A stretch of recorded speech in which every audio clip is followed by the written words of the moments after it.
Hello, sports fan. This is Stephen Hill for JustMyPicks.com, and I'm bringing you a very special NFC wildcard playoff breakdown between the Seattle Seahawks taking on the Minnesota Vikings.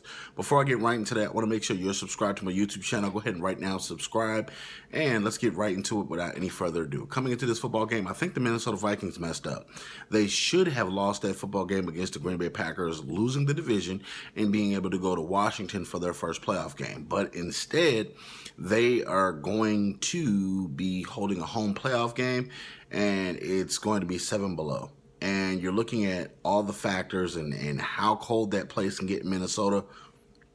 If they were really a juggernaut as far as passing the ball, they weren't going to be a juggernaut on this Sunday. You're looking overall at Seattle and how they're used to playing in the murky weather in Seattle and how it's rainy, it's cold, things like that.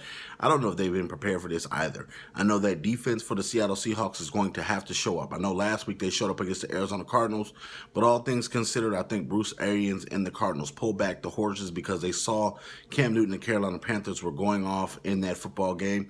But looking at the big picture, you're looking at the Seattle Seahawks defensive front, and you're seeing a lot of guys are getting healthy. You're seeing Richard Sherman playing with a little bit more swagger. Earl Thomas, Cam Chancellor, Michael Bennett. These guys are playing with a lot more passion, a lot more enthusiasm.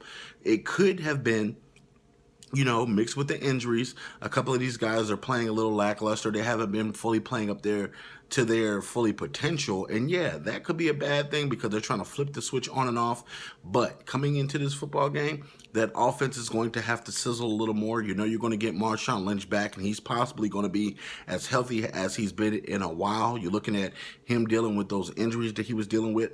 I think that it was a good thing they were able to secure a playoff spot because you let Marshawn Lynch rest almost 6 full weeks, and you're looking just overall at how good he can be when he's rested. Beast mode can go off on you at any point in time in the football game. They don't have Jimmy Graham anymore, no problem. I think that Russell Wilson still is going to have to be that quarterback that stays in the pocket and throws. He can create on his legs and move around and do the little circle spin moves and create plays, but the Minnesota Vikings defense is pretty impressive. When you're looking overall at what they can do and how they play, Teddy Bridgewater on offense commands the offense, and Adrian Peterson leads the way. He's been a little lackluster the last couple of games, but don't hold that against AP.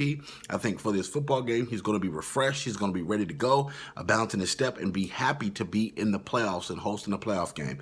I know Cordero Patterson has to do better on special teams as far as holding on to the football. He will be an X factor in this football game because with this sloppy weather, potentially he could run back a kick. He could run back a punt return.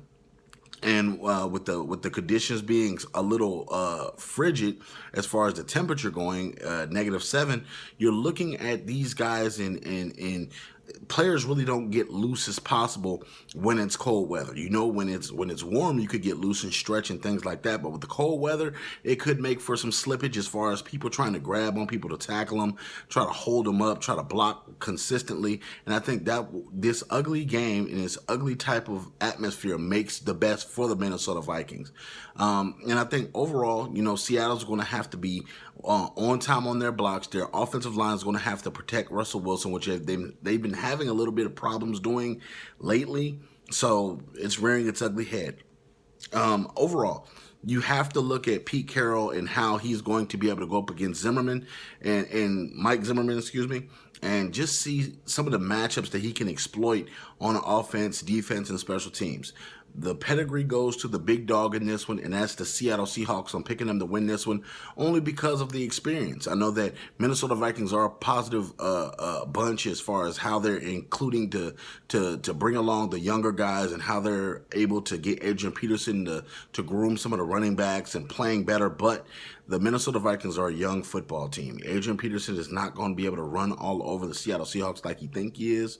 I think that the defense is going to stand up. They're going to make that call, and they're trying to get back to their 3rd Super Bowl in a row. I think they're going to be able to beat the Minnesota Vikings in this football game. And all you Vikings fans, all you Seahawks fans, leave your comments in the comment section below. Also, check out JustMyPicks.com for all the breaking news, all the hottest updates in sports. And as always, we want you to like our Facebook page, Facebook.com/JustMyPicks.